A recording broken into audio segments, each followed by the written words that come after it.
We're live, baby. All right. Yeah, I mean, we can go straight to the thing. Don't have any preamble. Hit him hard, let's go. Red T-E-C-K, running back like, where's my replay? Got it all in the mix, no DJs. Said it's hard in the game like he did. What's the lady? It's spitting real talk with an entertainer. Other podcasts stand the game up, and they get stuck back down like a WrestleMania. Tell them that they better get their nose ready at a home city. You know, get it block, even on a low setting. And you know what you say, so we never gotta get tight than everybody else, cause you get ready. Ain't nobody else doing this like I. Better keep them cameras and microphones hot, cause this one's a vibe. Gotta run this race with my tribe. Going live with the pie. Do it like there's no tomorrow. Came to my ear later. Shout out to my point guard. We about to hit them hard. Got them throwing in the tap. Tell the red blow the whistle. This is technical five.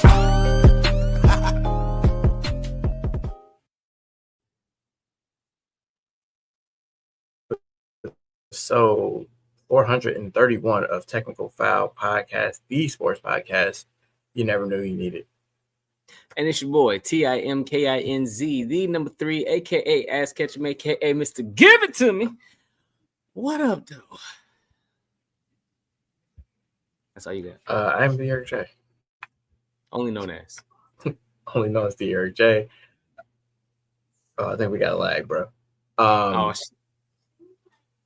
Yeah, Camille and Ken are not here this week, so it's just the two of us.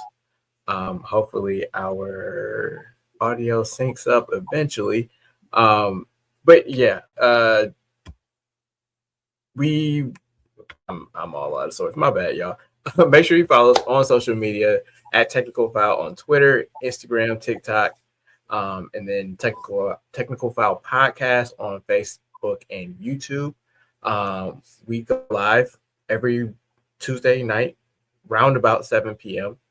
And while you're there, make sure that you live on YouTube. Make sure that you like and subscribe to the Tech Foul page and add on notifications so that you know when we go live. And you can be the first person in the comments. Let's see if we got any comments so far. Yep, Zero Sensei, Tech Foul Fan of the Week. So My we boy up in here. So be like Zero Sensei, be here when we go live. And yeah, that's what we got. Obviously, no game needs a name this week because we only do that when all four of us are here. So we can get straight into the topic discussion.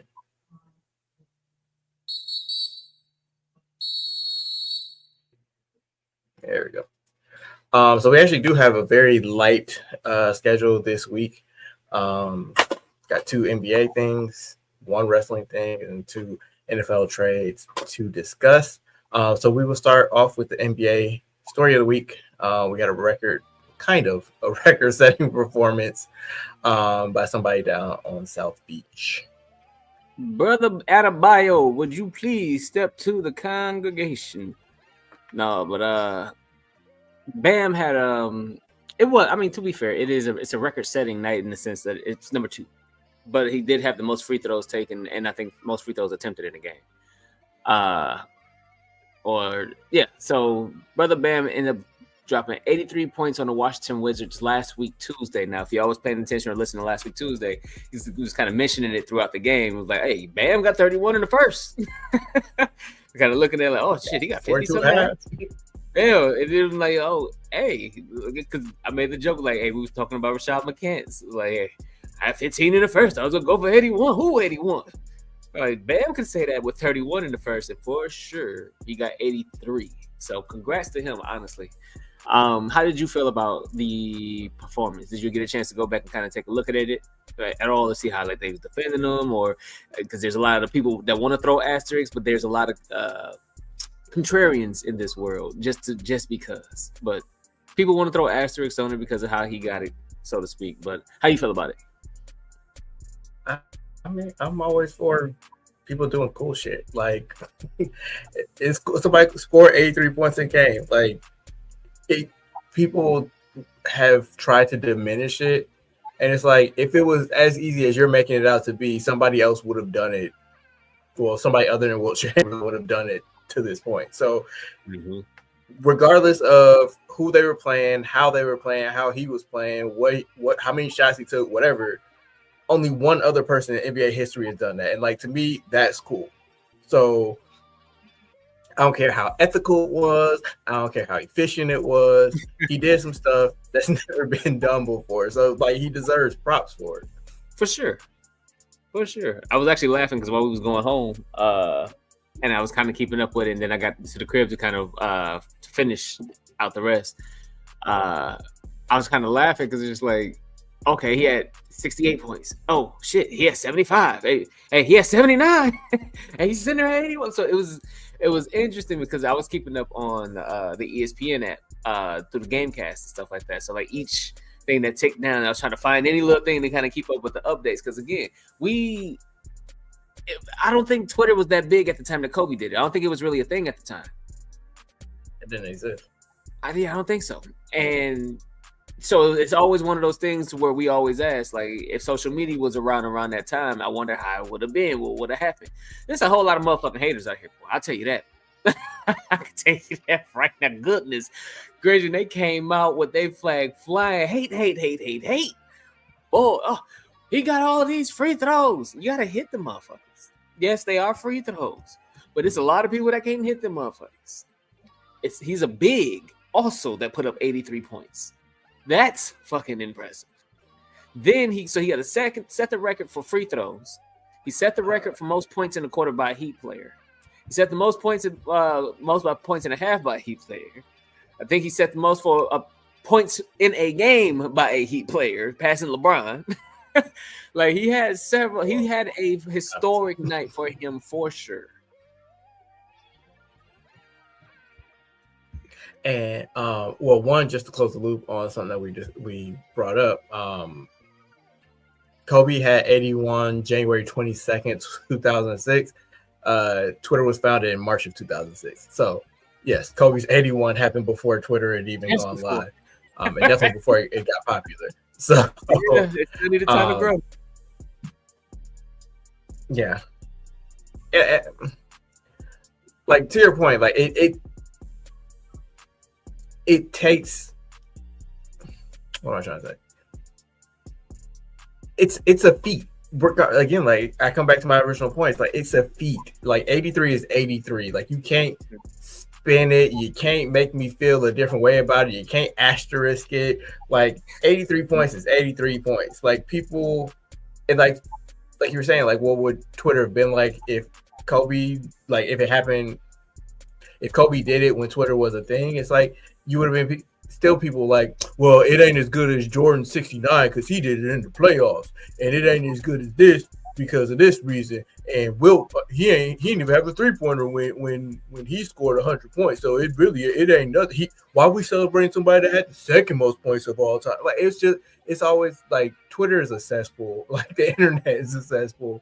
Like to your point, we were podcasting during the first 3 quarters, making our way home during the 4th quarter. So I'm like, oh wow, he scored 83 points. Twitter must be going crazy. Like I'm sure, I assumed baked in that there were gonna be some haters, but I thought overall people would be like, damn, that's crazy. He scored 83 points. Nope, just hate all up and down the sideline. Just we can't enjoy it. We can't celebrate anything. We can't enjoy anything. No. Sly, you make me feel old. We talked about in school. The next day, I was definitely in college.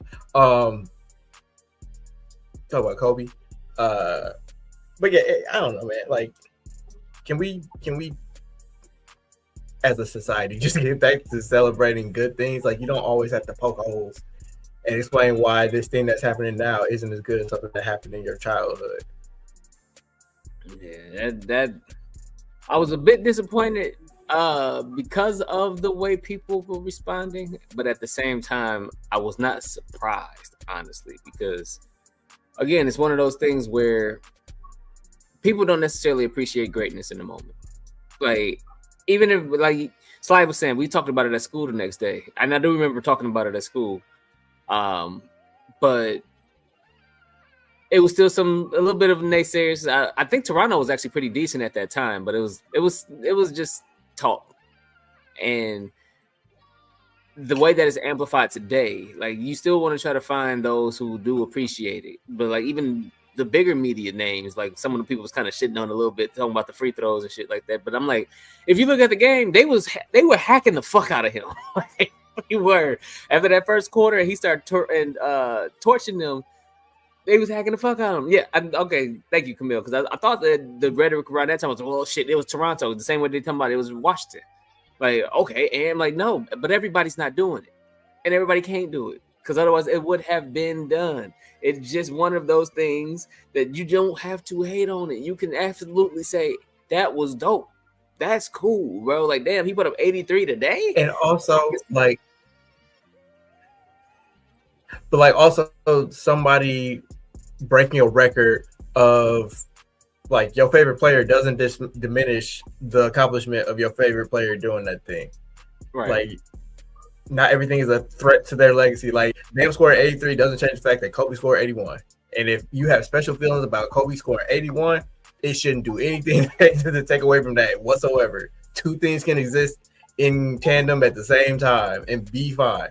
But what's funny is, like, I think I saw a post online of like a kid being like, man, Bam better than Kobe and got 83. And it's like that, regardless of how you feel about that statement, but like that is like nostalgia being established for a new generation. Because like somebody's gonna come along and score 85, and that little kid's gonna be like, he ain't as cold as Bam. No, like it's always that's what's so it could be somebody. Every generation is going to glom on to what happened that they were able to witness, and like it sticks with them because it's a formative memory. Like it's, I don't know. We need to just like not hold on to that stuff because there's always going to be progression in society if we're lucky. Yeah, well, you don't want to go backwards. You hope. That's what history comes into play. Catching up on some of the comments. Catching up on some of the comments. Shells and Camille are talking about how O'Shea Jackson Jr. is going crazy. Like he's a big Kobe stan, so he's one of those people I'm talking about that are just like crashing out over somebody passing Kobe's number, which again, like there's all this consternation over second place. Like I've never, like somebody passes, I don't know, Sammy Sosa for home runs. You ain't gonna see people be like, this is great. He ain't as good as Sammy Sosa. Anyway, yeah. To Camille's point, she also said the craziest thing is that Kobe would appreciate it, and then she emulated a Kobe tweet, which was, enjoy Kobe 5, enjoy MJ 6, enjoy Bron Journey. Yeah, like, yeah, I don't know. And Sly again brought up Ray Allen record got broken. He was cool. He was at the game. Like, yeah, like people, basketball players that aren't Shaq are probably going to celebrate the people that come after them because, you know, again, it doesn't take anything away from what you did. Or at least it shouldn't. Like if you're secure in your place in history, like you should be fine with it and just cheerlead the people that came after you. Because more than likely they were inspired by you. They only are as good as they are because you were as good as you are. Yeah, I mean there's probably a few. Don't get Jordan. I mean, you don't get Kobe without Jordan. You get Jordan without Dr. J. Sure. No, you ain't wrong. But Kareem was there when LeBron broke his points record. Like it's just. I don't know, man. I mean, harping on negativity, which is what I'm telling people not. We really got to get synced up. Hold on, I'm gonna leave out and I'm gonna come back in. You run. Oh shit! I get to hold it down by my lonesome. Hold on, my boy.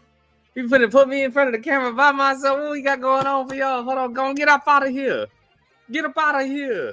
Give me my seat. Where the table at? Let me pull up my tray. Wait, what we talking about today? Who want to holler at me? There we go. That got me on a single frame. All right, my nigga. All right, anywho. So I did enjoy it, though. I did think that it was a fun game for Bam. I do think that it was dope. His mom just came out recently and said that he had broke the record on his grandma's birthday.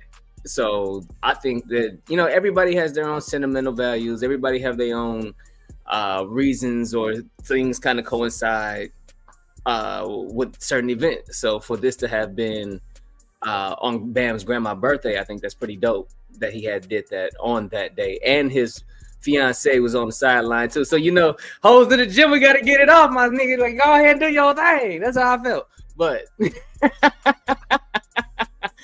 it was cool. I do think it was cool, and congrats to him.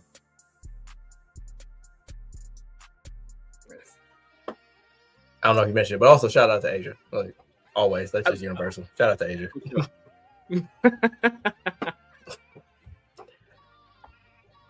Yeah, anything. Okay. You got it, my boy. So my thing this week is, as always, we apologize for our technical difficulties. We'll try to get it straightened out. But in the meantime, my thing of the week for NBA is, I don't know if it was today or yesterday morning, but Shams put out a tweet that the NBA Board of Governors plans to vote on expansion in one of their upcoming meetings. The two cities they specified were Las Vegas and Seattle, which makes sense. It's not a surprise to anybody, I don't think. Those have been the rumored cities for the longest. I think they wouldn't start play until the 28-29 season, which is crazy that that's only within the next 3 years. But my question, which I guess I can't really ask to myself, but my question was if this is the right time to expand to 32 teams. NBA has been at 30 teams since the Bobcats entered the league, which I believe was 2004. So it has been 22 years as of now. Will be about 25 by the time the new teams start playing. Tim, I was just asking if this is the right time to expand. I think a lot goes into that, namely like the talent pool. Like, can the talent pool survive, adding 2 more teams?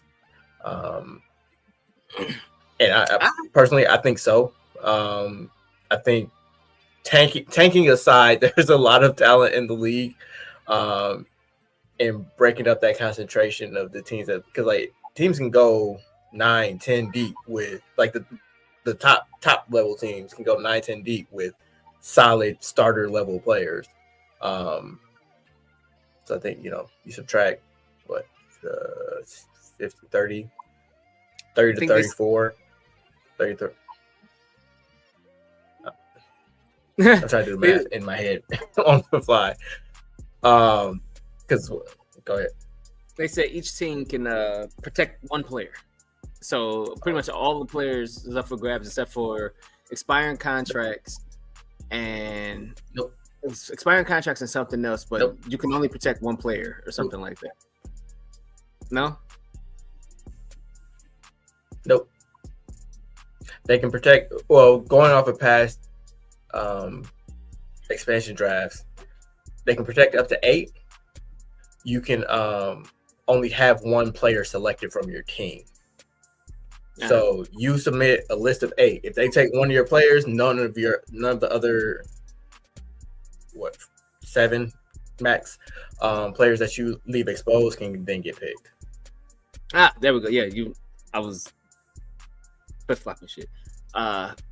Expansion teams will get a chance to steal unprotected players from teams. Like you said, teams can protect up to 8. Teams can't protect players on expiring contracts or restricted free agents. That's the other one. Only one player taken per team. Contracts transfer as they are. And NBA draft expansion odds are good because of the expansion team too. Odds to get number 1 pick are good because of the expansion teams too. So I'm like, Hey, I've seen a couple lists. I mean, he will obviously know more than I do.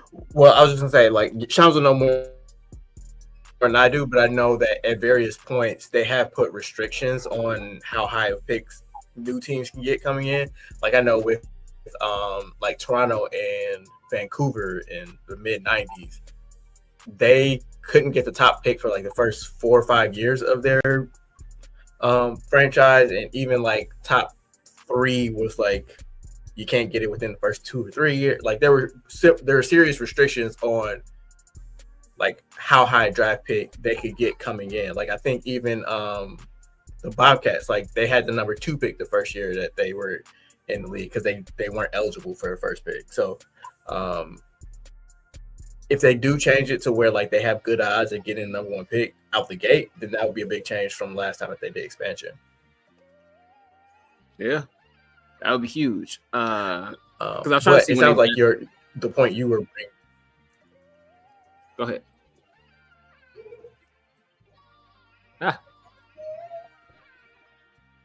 No, I was just going to reiterate what you were going to say. So go ahead. No, I really was just trying to look up Emeka Okafor and stuff like that because I know you were saying that there was restrictions and stuff like that on different picks at different times and stuff. But I do think that there's enough talent in this league to supplement a good draft. At least for the extra 2 players. I mean, the extra 2 teams. It was funny because I had seen like Bobby Porter's name on one of them, and I was like, I'm pretty sure Bobby would be one of the names that we would protect on the team unless he's a expired contract or a restricted free agent. You know, like he can't be restricted unless he's early in that contract. So unless his contract. I mean, also think about it. It's 2 years from now. It's also what? That's also keep in mind. It's 2 years from now. Yeah, that's true. So if his contract is expiring after that point, so yeah. But no, it was a couple different names that I thought was intriguing, and you kind of look at how the league now has been going to take Dang for example, or how the Bucks kind of find these players that's on the benches of these other teams that need a little bit of work, a little bit of development, maybe a little bit of exposure. So you add 2 more teams in the league now that has probably a pretty decent amount of those type of players on them. Then yeah, you could probably start like we keep talking about parity each year, and adding 2 more teams could level that even or make that even more plausible, I guess, or the parity more prevalent. There we go. Because then now you're in essence thinning out some of these benches. You're thinning out some of the excess or the trove of some of these teams who may have some younger players on there that they may have been stashing, or some of the overseas players get a chance to come over and get some time and stuff like that too. So you have several different options to fill 2 teams worth of players. So you need at least 30.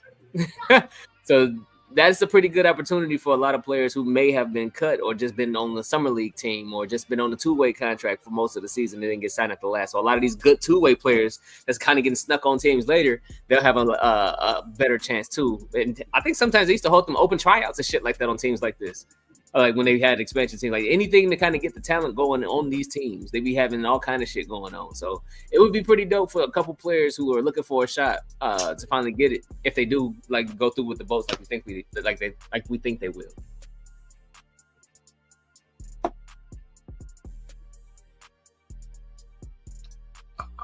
So one thing that I would expect, like when the time comes, is for teams to kind of use this as an opportunity to get rid of big contracts that they don't want to pay anymore, with the salaries increasing as we go along. Like I think were they to hold it this offseason, like Paul George would be unprotected, and people would be like, I mean, it's still Paul George, but it's like, yeah, but the Sixers don't want to pay him 50 some odd million, and probably the expansion team, unless it's somebody that's like really has star power, they aren't going to want to pay him that much either. So I think we'll be a little bit surprised when the time comes about like the names that are left unexposed, just because on the off chance you get want to clean off your books without having to attach any assets or anything. Although I do, from my understanding, again, I want to say it was back like the Toronto Vancouver expansion draft, there were some deals made either for the team to not select the player that the original team wanted to keep, or to entice them to take a player with a contract that they didn't want to keep. So, for example, let's say the Sixers really want Paul George off their team. They may go to the new expansion team and be like, hey, Las Vegas, I'll give you a first-round pick if you just take Paul George. Flip side, if Oklahoma City is like, we really love our team and we can only protect 8 of them, but they're like 10 players that we really want to keep, then maybe they go to Seattle and say, hey, I'll give you 2-3 seconds if you take one of these other guys that I don't want, but leave, Kason Wallace and Isaiah Joe or whatever. Like just throwing out names for example. So, excuse me. It should be interesting. Like again, we're really early in the process, but I'm curious about the cities. Like I started this off by saying Las Vegas and Seattle are not surprises because those are 2 cities that have been rumored the most over the years. But I have heard a little bit of scuttlebutt about like, well, what about Nashville? Or other cities. So do you think these are the 2 cities that they should be targeting for expansion?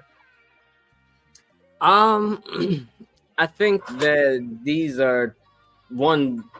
Seattle has a history there, and they show them that they had a fan base there, and they got things like that. So I can understand why Seattle would be one of them. Like they definitely are primed for another franchise there after they've been going for a while, and the fan base has been begging for one. The city's been begging for one back. So I can understand Seattle for sure.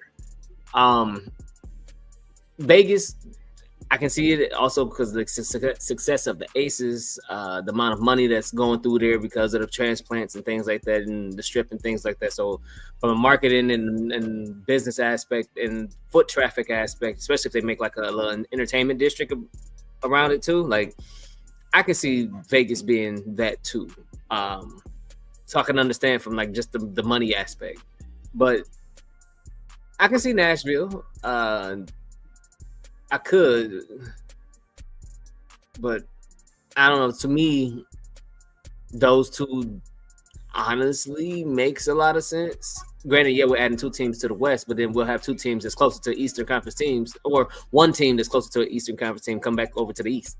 It'll make it a lot easier for travel for one of those teams. It'll either be New Orleans, Memphis, or Minnesota.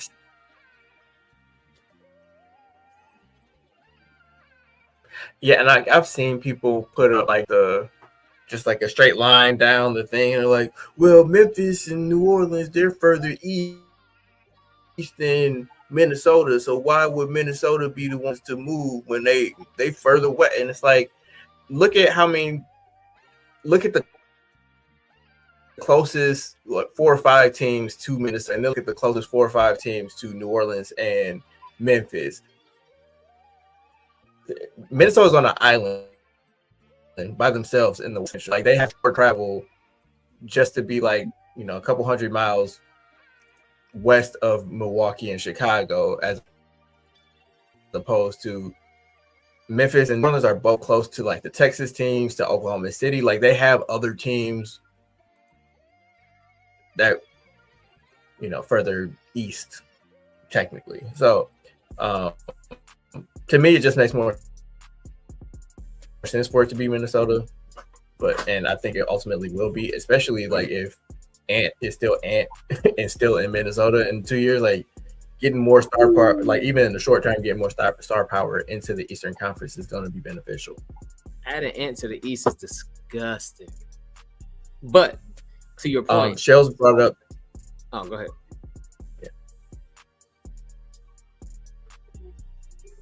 I was just gonna say, Shells brought up moving the Grizzlies to Nashville. That's something that I've seen people say that they've heard around like league circles. Memphis, like local Memphis people in the media are saying like that's not gonna happen. Like they have a lease, they have this, they have that. But I can tell you, I can guarantee you certain things. And one of those things is that they're not going to have 2 teams in the state of Tennessee.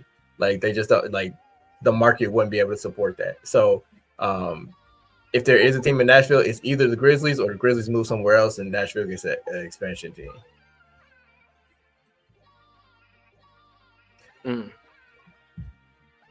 It's possible for the Pelicans. Shell's comment, it's possible that the Pelicans could be around after 2029. I was looking up the closest Western Conference team to Minnesota, and it's the Denver Nuggets, 698 miles away, by the way.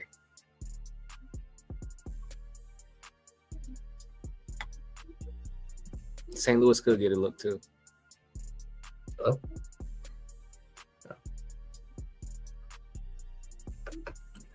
Oh. Yeah, so the lag is crazy. So I apologize to you guys. This makes for like very disjointed listening. On the points that everybody's making, shells. I don't know. Like, I think the problem with New Orleans, aside from like market size, which can be mitigated to a certain point, is like they just have terrible ownership. And I think that having one family control both the Saints and the Pelicans just kind of puts a cap on the Pelicans' ability to compete financially. That being said, the NBA seems to want to make it work with New Orleans. I think it's a really great all-star destination that they like to keep in rotation. But I've been to their arena. It is not good. It's giving very big Bradley Center vibes. And it's like just in the shadow of the Superdome. It's really awkward to get to. They never really put money into the team like that. It seems like their stars never want to be there. They practice in like what looks like a Boys and Girls Club gym. So again, like I think they would just need new ownership to make it work in New Orleans, but also the fact that they're owned by the same team by the same family that owns the Saints also means that they probably have more incentive to stay in New Orleans. But we'll see. I don't know. And Camille and Mike are kind of going back and forth on how much they can handle it. How much the state of Tennessee can handle two basketball teams. I'm kind of on Camille's side where it's like, I don't know, two teams in Tennessee does feel like a lot, especially given Memphis's market size. Like I think Memphis Mike's saying that Memphis fashions themselves as the state of Memphis, so maybe I don't know what I'm talking about, but I would imagine like if you bring another team to Tennessee, like it's just going to eat into the Grizzlies fan base to a point where it's not sustainable. Like Memphis ownership wouldn't allow that because like it's going to cut into their margins. Bring back the St. Louis spirits. St. Louis will love a basketball team, honestly.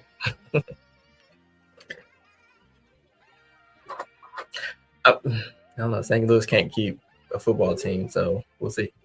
But yeah, I don't know. It'll be interesting to see how things kind of shake out over the next year plus on the NBA expansion front.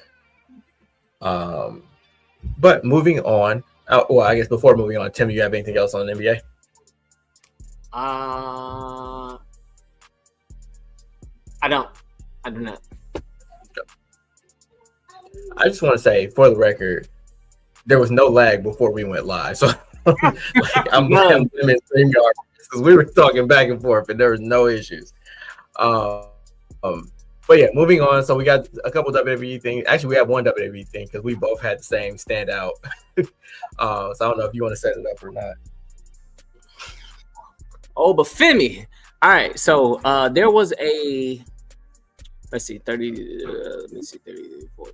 So there was a, not necessarily a battle cry, but a cry or a prayer tweet sent out yesterday or whatever you call it, X, from one Kofi Kingston that said, "Avenge us." In regards to Oba Femi versus Brock Lesnar, which is a very, very, very well done segment, by the way, because it looked like it was going to be Brock versus Seth Rollins. And then Oba actually been the one to come out, step up to the plate. Not only step up to the plate, power bomb Brock Lesnar from the heavens.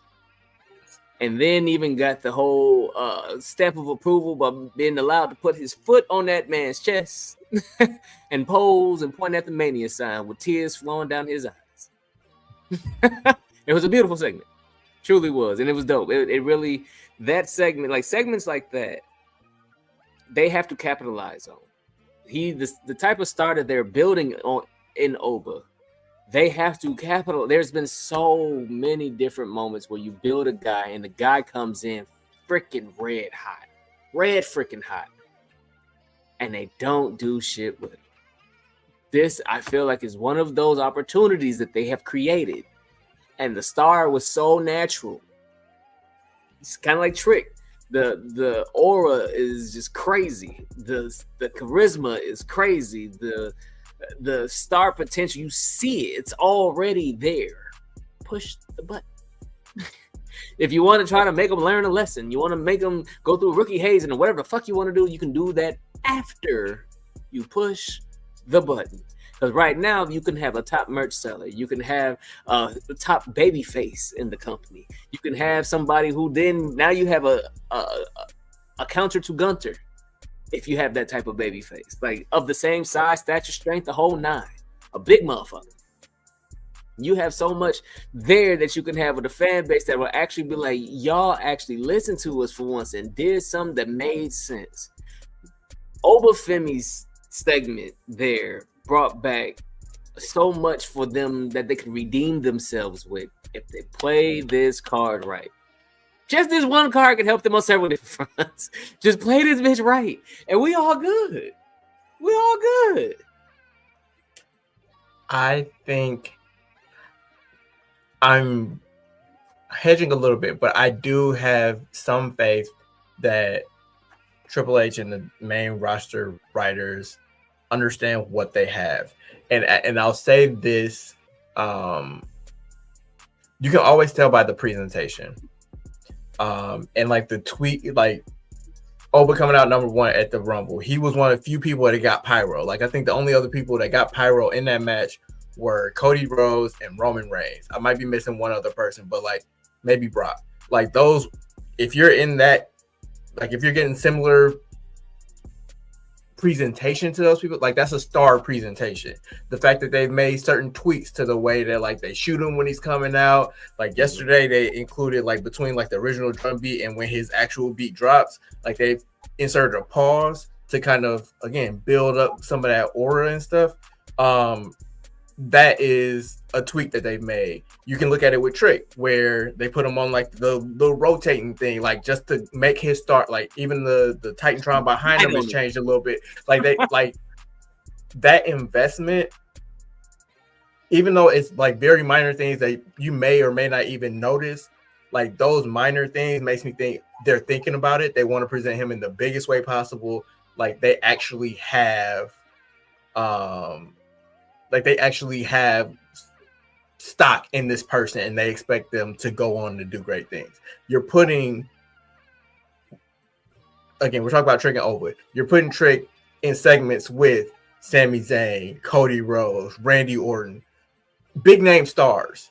You know what I mean? Like, yes, he's not coming out on top of them very often, but he's in there and just like conditioning the crowd to think, oh, this guy belongs with these guys that we've known forever. Oba, they had him stare down Brock 50 million times during the Rumble. He got that run at the beginning where he's just like tossing dudes left and right. They haven't made him look weak not one time in subsequent weeks as they've had him come out. And then he comes out and just dominates the Dominator, essentially. So, again, like I have faith. Maybe they're just building him up to get beat at Mania. I don't know. I won't believe it till I see it, but there could be I have faith that this could be the start of something special. And to Camille's point, the coldest part was Oba chants on Monday because the crowd has been doing like the Oba, but like they inserted the who, Oba, who. Like that's natural fan engagement, just like the whoop that Trick stuff. Like they understand their stuff coming up out of NXT in a way that, you know, they didn't capitalize on before, where it's like you just rebuild them from the ground up. And it's like, for what? Like, why mess with something that wasn't broken in the first place? Yeah, no, I feel that. The only thing is one thing that scares me though, because I know I've mentioned it on this show several times about different retirements before AJ Styles and all of them and Gunther retiring these cats. And like the next one on the list, like the next two big ones are Brock and Randy Orton. The only thing that bothers me and worries me about this match and the possibility of Oba winning is that there's some scuttlebutt and word around the net that Brock said that he don't plan on losing another match until he retires. So, and he's definitely that type. He's the mercenary type. He was a merc for a while. He was a merc for a while. So I can, if it's not true, like it's not up to him to an extent because it's still Brock. And also, like I don't know. I'll push back on that a little bit just because like Brock has lost a lot more than his presentation will lead you to believe. Like he'll get his win back for sure. But he lost to Goldberg when nobody was expecting him to. He lost to Triple H once or twice. He lost to Undertaker. Like he's done the job. And like even the fact, like you can look at the segment yesterday where he was the one that told Oba, "Put your foot on me."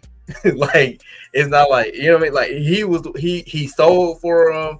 Like Brock Lesnar ain't just gonna let anybody just pick him up and manhandle him and powerbomb him like that. Like he has faith in them. So like I could see him. He put over Drew McIntyre. Like he's put over guys before. He put over Roman Reigns. Like he's kind of like the final boss of WWE. So, like he seemed like a shitty person, but like he at least seems to be good for like business wise. I always laugh because I say, if you want to be the champ, and this was Vince though, because like I don't think it's been the same for Triple H, but for Vince, it was you want to be the champ. You got 3 months with Brock Lesnar. and then you'll be good. So had this been the Vince era, Oba would be walking right into his, all right, here's your storm before your blessing. Here's Brock Lesnar on your ass for 3 months. And then we'll talk about this title later on. If he don't got to go through that ritual and can actually just use this as the stepping stone to that. But he came, honestly, like, again, with Trick and him, like, they both kind of came into the main event picture right away. Mm-hmm. So, Oba, they had him squashing cats like they used to do for Brock and used to do for Goldberg and used to do for, like, the Giants and the powerhouses and shit like that. Like, and then immediately hopped into a feud with the big names. So, it's like, I'm with it. Like, I really do fuck with it. I just hope. I want him to get his Mania win, but it's also Mania for a vet like Brock. So I don't know. And I will say, like, I don't think like him winning at Mania is the end all be all. Like, it depends on how you lose, if you lose, and like they at least seem to be investing in him, which makes me think that long term they see something in him. Again, bringing up Camille's comments, she said, I went back and watched Oba Trick Javon NXT title match from Stand and Deliver last year. All three of them are next, and Javon is only like 21. Yes, Javon Evans is younger than the Elimination Chamber, which they pointed out before that match. Yeah, and I think that they're kind of slow playing it with him a little bit because, like, he, again, like, looking at their presentation, like, he's interacting with, like, Kofi Kingston and Dragon Lee's of the world, which isn't bad, but it's also like he's slotted in the mid card, which I think is fine. Like you have time to kind of build him up as like a true baby face. Will he be the next generation's Jeff Hardy? Basically, like that's the same vibe. Blow him up. Yeah. So going back to something Camille said a little bit, she said after you talk about Oba, can y'all talk about Randy Orton turning heel and getting cheered still? Yes. I mean, that's to be expected, honestly. I think I told y'all a little while back when people were like, turn Randy heel. I'm like, you can turn him heel, but Randy Orton is going to be a babyface for the rest of his career. Like, too many people love him. And honestly, turn him heel against Cody, like, not enough people love Cody to get cheered over Randy Orton. Like, it's going to be similar to, like, Cena last year. Like, Cena had to do work to get booed, and it only kind of happened at certain points. Like, I think WrestleMania wound up being like more cheers for Cena than it did than it did Cody. So I think it's just I don't know. Like, I think it's gonna be a similar dynamic. It's kind of crazy, like the last 3 years, Cody's gotten turned on by a Hall of Famer or future Hall of Famer viciously. on the one fight. Like Rock in 23, Rock in 24, Cena in 25, and now Randy in 26. He also got turned on by AJ Styles during that time. He got turned on by Kevin Owens in that time. Like at some point, bro, just stop trusting people. Like he can't help himself. If you keep getting turned on, you the problem. I laughed because, and it's probably me and my wife was talking about it, but I was like, Randy Orton, kind of like the CM Punk, kind of like the Stone Cold, kind of like the Rock, Undertaker, all of those big names, they've transcended heel face. People just fuck with you now. Like, it don't matter if you bad, it don't matter if you good. I fuck with your bad ass, I fuck with your good ass. It don't matter, I fuck with you, whatever you plan to do. So he's transcended whatever role he's supposed to be in. People gonna love it because he was a good heel. People like happy Randy. People like smiling Randy. People don't trust smiling ass Randy and expecting him to turn on your ass at any given point in time. So that's why people fuck with smiling ass Randy, because they know at some point in time, smiling Randy gonna fuck you up. He gonna flip that switch and he gonna go right back to heel, which everybody love heel Randy because he is cold at it. Always has been, always probably will be. That's probably been his best asset. So heel Randy is people's favorite character. So now you're going back to what I absolutely love to see you best in. Hell yeah, bring that shit back. I'm cheering for this motherfucker too. So no, yeah, he's transcended that. Yeah, I wasn't watching at the time, but I did see a lot of people excited because they feel like 2009 Randy Orton is back.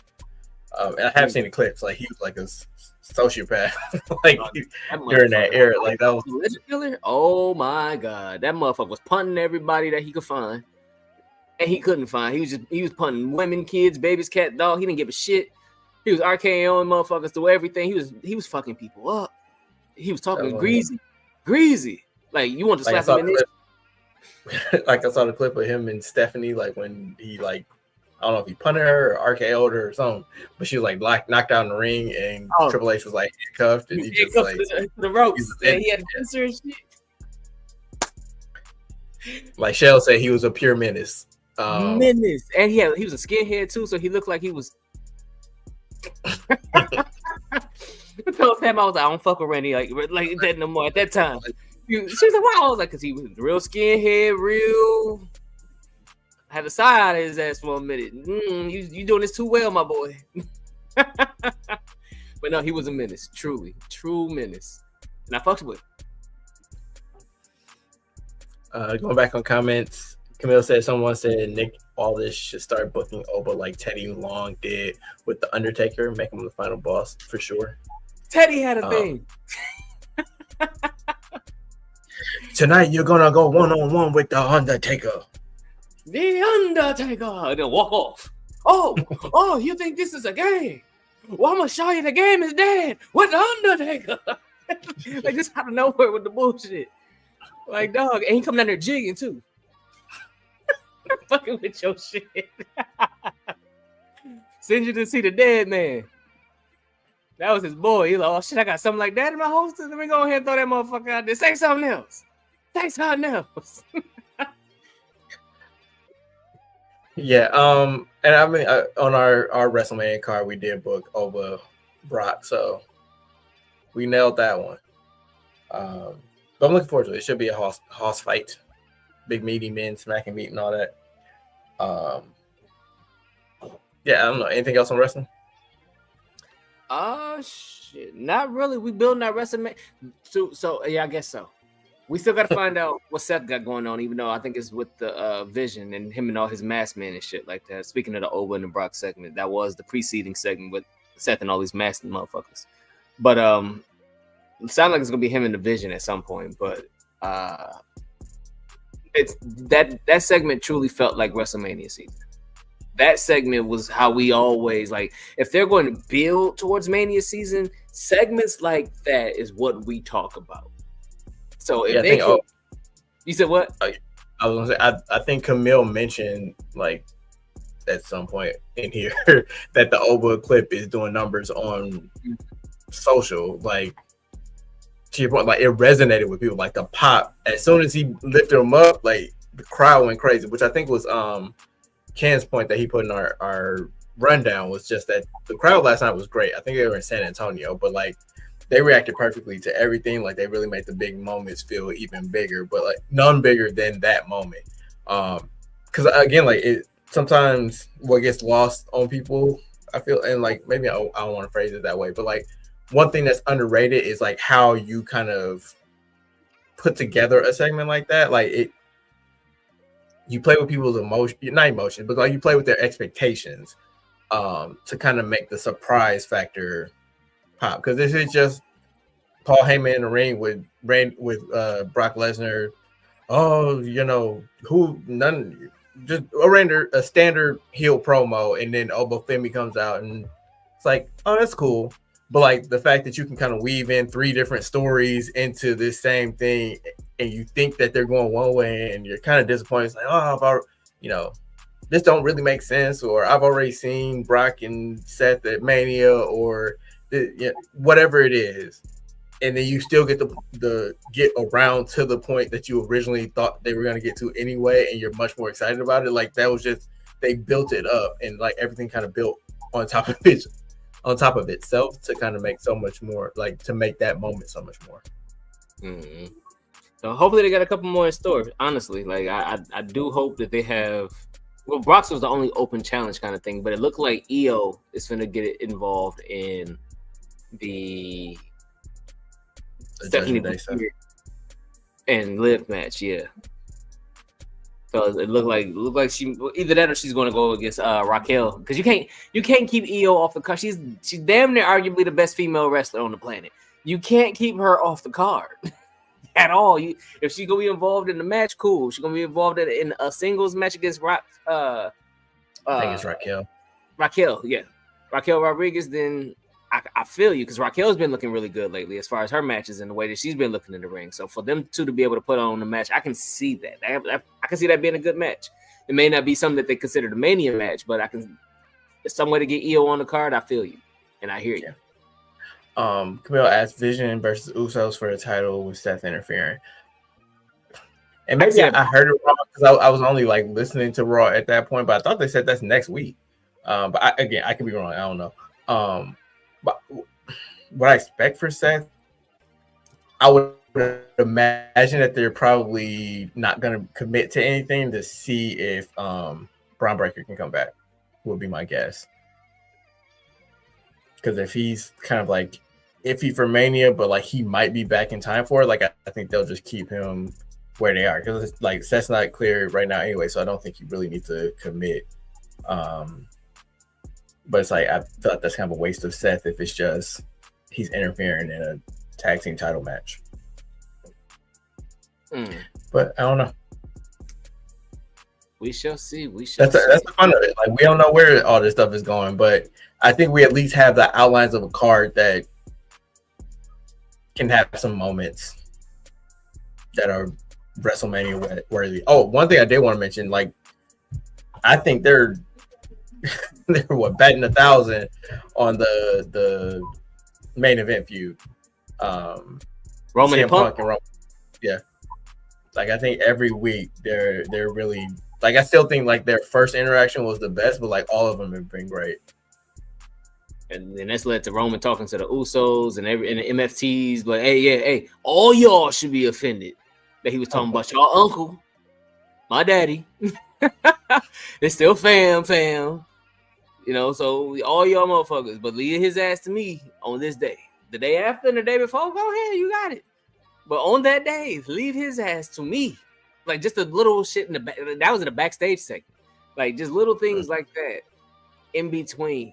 And then even so, and then Roman come out like, shit, you don't even know how to be Big Bang. Like you talk to your wife about that one. Like shit like that. Like, and she had a title match that night. Like shit like that. Like that is cinema. That is great. We need so again, them two makes this feels like a WrestleMania build. This feel like I can't wait till you to the first time that he put a hands on him because he called a nigga old. The first blood drawn in this whole feud. First time motherfucker put one finger on somebody. You can't hang because you old. Fire! Damn. Of all the shit I said. Get your old ass out of here. That's probably why he was laughing at him after he got hit. Get your old ass about this ring. Well, I mean, like they're both trying to play mind games with each other. So, like, I think Roman's smile is more so like, yeah, I got you. I got in your head. Which again, like building this story psychologically has been, and I mean, like that's both of their strong suits too. Like when we were trying to explain CM Punk to Ken way back in the day, it's like you can watch a single match of his and it's like it's entertaining. But like if you can watch the week to week to understand the story that he's building, that makes him 1,000 times better. Slide said Teddy used Taker like a damn Pokemon. Like a motherfucker. That's funny. That might be a title. But yeah, like both I mean, and the bloodline stuff, like that was all like character work and psychological storytelling kind of stuff. So like I'm not surprised that these two are able to do that with each other because that's their strong suit. So like again, like week to week, I'm excited to see what they can kind of how they build the story out between now and a month from now. Yeah. I think Mania is the 18th and 19th. So yeah, a month from tomorrow. I think yesterday was 36 days from yesterday. So 35 days. 35 days. That's coming quick. 35 days is pretty quick. You said what? That math don't check out. I said that math don't check out. Because it is, I know it's the 18th and the 19th. And that, the 18th is what, 32 days from now? Let's see. But don't matter. What Mania is it? 42. But while you're looking that up, we can move on to NFL. We had a trade and a big trade and a half. I guess I can start with mine because that was the most recent one. But Jayden Waddle was traded from Miami to Denver. They swapped 4th round picks, and Denver got a 1st and a 3rd. I'm not as tapped in on football, but I thought Jayden Waddle was worth more than that. But I do understand, like, even a low 1st round pick is still like a 1st round pick, which doesn't get traded often. I think it's number 30. But yeah, still. Yeah. First is a first, boy. They got a first. They got 2 firsts, a 2nd, and like 4 3rd-round picks this year. They got seven picks in the first 3 rounds this year. So it's gonna be interesting because I was laughing. I was looking at the wide receiver room, and it was like Jalen before trading Waddle. It was like Jalen Tolbert, who was the wide receiver for Dallas, like a season and a half ago, was like we'll be fighting for the number 2 spot. And Tutu Atwell got signed by the from the Rams and stuff like that. So it was like, oh, Tutu Atwell will be fighting for the number 3 spot. At the moment, Tutu Atwell is the number 2 wide receiver or number 1. And I'm like, there's too many different, and Jalen Tolbert is probably number 1 or 2 right now at the moment, but there's still free agents on the market, like Jawan Jennings and shit like that they could still pick up to add some more veterans to the locker room if they wanted to. But who was laughing in a different group chat earlier, it was like Malik Willis and 8chan, Camille said take the over on both of them running 1,000 yards this season. They got no damn receivers there. But turn around and I sent it in our group chat that Miami might be trading him too. Like they tearing that bitch down to the studs, boy. Like you ain't nothing here that was used to be here. It ain't here no more. Like if it was here, get up out of here. That ain't the worst thing, or like I do think their foundation wasn't working. Let's put it that way.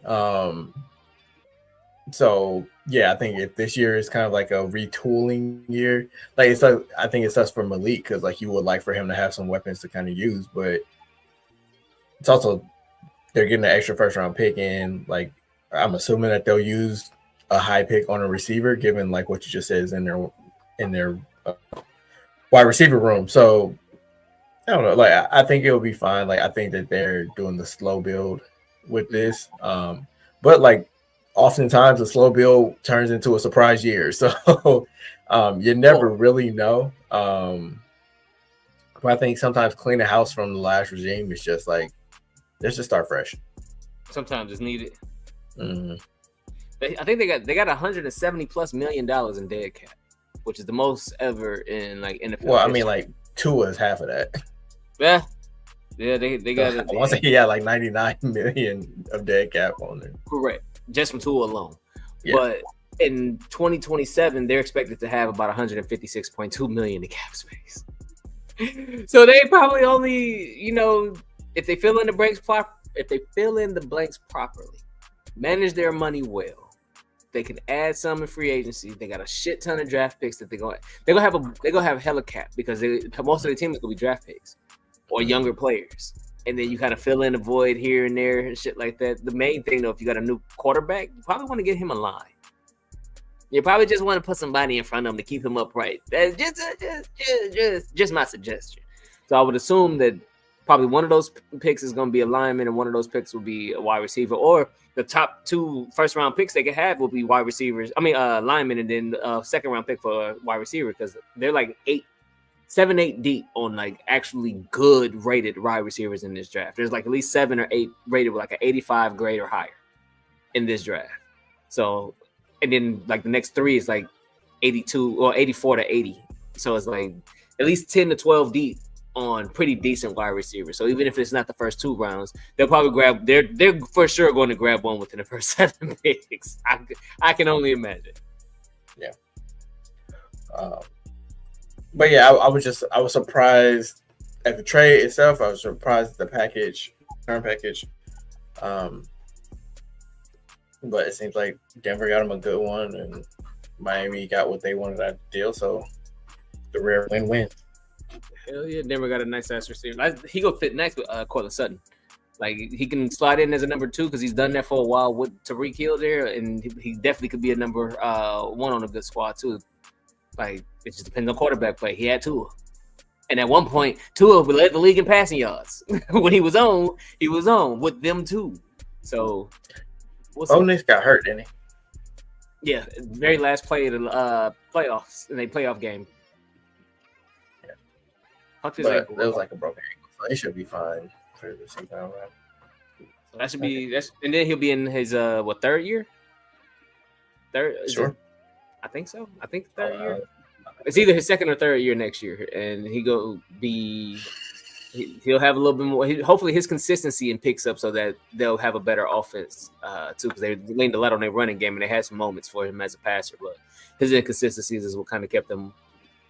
People had cause for pause, and then when he got hurt, that was a wrap. Yeah, that's it though. Like I said, that deal was a win-win. It seems like a lose-lose for 2 other teams. Yeah, with the Maxx Crosby trade, that was a whole what we call a shit show. And I think we talked about it last week because I think it had happened already, but I don't think we got like the full breakdown. We didn't know why. Like I think it happened and it got called back, but we didn't necessarily get a full understanding of medical or not. I think it just dropped while we was here or something like that, and it was like, oh damn that. But turns out it was a medical thing. From what it looks like and from what I saw from the reports, it's a lot of teams out there like, here go Baltimore again, been on that bullshit. We still can't. So there is a thing around the league that Baltimore be on bullshit in the first place with trades. They don't necessarily be that serious about them. So this didn't help their reputation in that regard. I guess apparently they seen something about his knee in the medical, but according to Maxx and the Raiders, it's not nothing that they wouldn't have known about in the first place. But they use that as an excuse as to not signing him to give that exact same contract over to Trey Hendrickson, who was a free agent in free agency. So you remove the 2 first-round picks that you would have traded to Oakland, coming to Las Vegas, and then instead you're just using your cap space, and you can structure that and finagle that to where you can still have a little bit of money and you still keep your 2 first. It pissed off the Raiders for sure. It pissed off Maxx Crosby for sure. To the point where he like, I'm coming back for a revenge season. I'm just going to rehab. I'm going to be back on my team. We're going to do it. This, that, and the third. It does help that the Raiders spent a lot of money in free agency on defense. It does help them a lot. And him and his mental too. Like, hey, I actually got help coming this way. You know, especially in the linebacker spot, because the linebacker was But also they still have him on trade back after that, and apparently like there was no market, so like it's very self-serving. That's like, oh yeah, I'm coming back. Like, let's run it back. Like, yeah, you ain't had no choice, bro. And like for me, I don't know. It's just all so weird and too coincidental to me. But it is what it is. Like he said, he gonna come back and he gonna have a monster season, and he's gonna be on his revenge tour and things like that. And when Maxx Crosby is healthy, he literally is that type. He is that dude. So it ain't like he just yapping. Like, you know, him and Myles Garrett would be up there competing when he actually healthy. So Maxx is a problem. I am curious to see how this Raiders defense is going to look next. This team actually as a whole, because they spent a lot of money trying to revamp this team, and then they still got some high draft picks too. So I'm really curious how this Raiders squad gonna turn out. Same thing for Miami too, because they got some high draft picks as well. But I want to see how these teams kind of pan out after all of the hoopla around them this trade season. Yeah, I think it's going to be moved by Baltimore, but they're the ones got to deal with the fallout of it. So, excuse me. I know Will Compton has been kind of beating the drum that they've done this before. I think you're saying like wide receiver Ryan Grant signed with the Ravens, then Michael Crabtree became available, so then they failed Grant's physical and then signed Crabtree like the next day, which is exactly what happened this time around too. And he said that in between, you know, like finding out what happened in between the Crosby deal getting nixed and Hendrickson getting signed. So it isn't like he's just using, you know, he isn't using hindsight. He actually caught it before it even happened. So, yeah, I think that activities like that, one, turn off other teams that might want to do business with you. It turns off agents. It turns off players because, like, if we can't hold you at your word, that I can't trust you and I can't do business with you. Yeah, it's terrible, but I guess eventually somebody gonna learn their lesson with their ass. I say, yeah, whatever. Get Lamar some help. I guess it's my point. So yeah, I think I had this weekend. Like, we don't have to get too far into it because I definitely haven't done too much. But people in the comments, Tim, who you got in March Madness, men's and or women? I still have to do my. I think it's easy for me on the women's side. I was gonna say, like, on women's side, I always just pick UConn. Like, I think it's a pretty safe bet every year. They still up there, but also was it Sarah is cold. They still got KK Arnold from Milwaukee. So yeah, give me UConn on the women's side. I think I haven't been too tapped in with college basketball. Like, I've followed like the draft prospect stuff. I don't know how to pronounce his name. I don't know if it's Acuff or Acuff or whatever. Dude from Arkansas, Cole. Yeah, Acuff. Very. I think it's like Acuff. I think it's Acuff. The point guard. Yes. Mm-hmm. But I was watching Duke, North Carolina, and Cam Boozer is just super skilled. Like, like the team is built around him seemingly in a smart way. Again, like, maybe I just caught them on a good day, but it seemed like they were playing a completely different sport from the Tar Heels.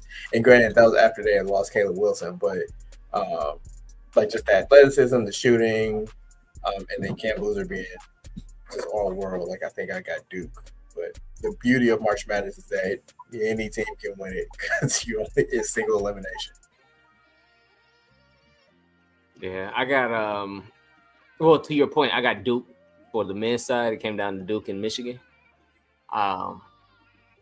For the women, I'm gonna go with UConn as well. Like, UConn and University of South Carolina are very consistent mainstays.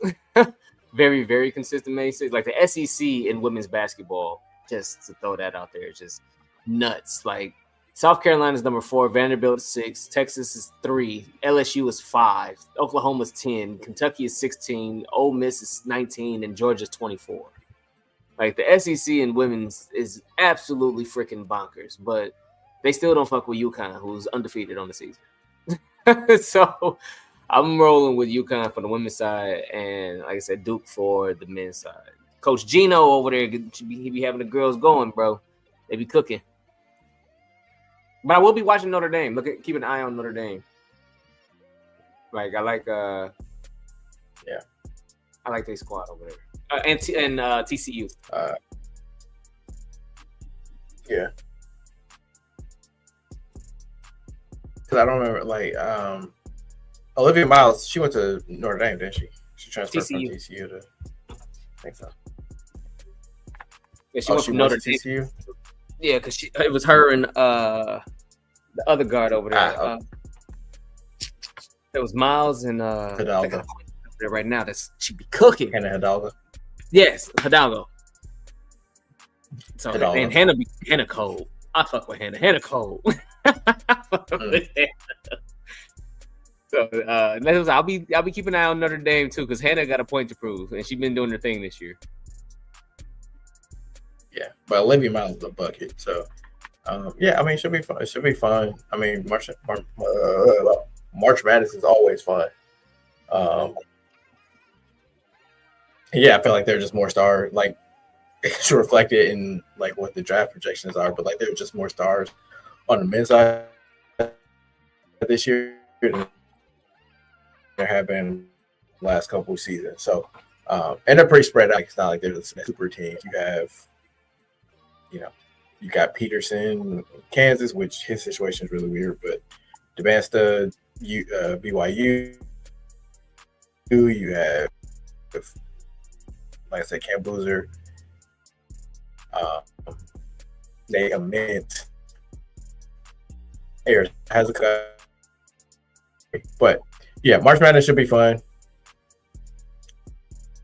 Looking forward to it. Drop your comments. Can you hear me, Tim? Yeah, I can hear you. I was trying to see if Iowa State made it. Audie Cruz. Oh, yeah, they definitely. Yeah. Mm-hmm. Her defense is Luca S, but on offense, she's a monster. There's a lot to be said about a player like that, because people will shit on her defense, and that's because of my son's Okay. Hey, we can get up out of here.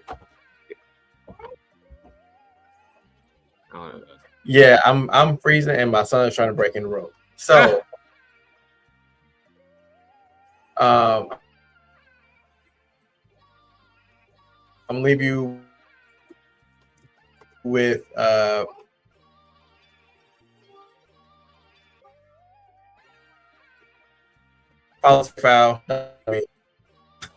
Look on BlackBerry accessible handle, so find those. He sabotaged. He said, "That's enough. Is enough. Get the fuck out of this room. No more locked doors. Get your ass out here." No, I understand. I do. That's what I'm trying to. We putting it out here, bro. We got this road running. We got this dial up and shit. Motherfuckers is going crazy over here. So, words of wisdom. I know Eric going in. See, look at this shit. He going in and out of the words of wisdom. Check your internet. Take care of yourself. Make sure all your shit is lined up the way it needs to be. Shout out to the USA versus Venezuela for the World Baseball Classic at the moment. Yeah, shout out to Camille and Ken. I know y'all got some things going on, so I hope that everything is all well. I guess I'll do the outro thing because Eric, he's missing. So you can follow us at Technical File on Twitter, IG, and TikTok. Technical File Podcast on Facebook and YouTube. Don't follow Eric. He ain't nowhere to be found. Camille Monet, CamilleMonae, on Twitter, IG, Hogwarts, 2K, Streets, Everyday Gentleman, I think on IG, and K Harris 216 somewhere else. And it's your boy, TIMKINZ, the number 3, aka Ass Ketchum, aka Mr. Give It To Me. Did that shit on my lonesome, baby. We out of here.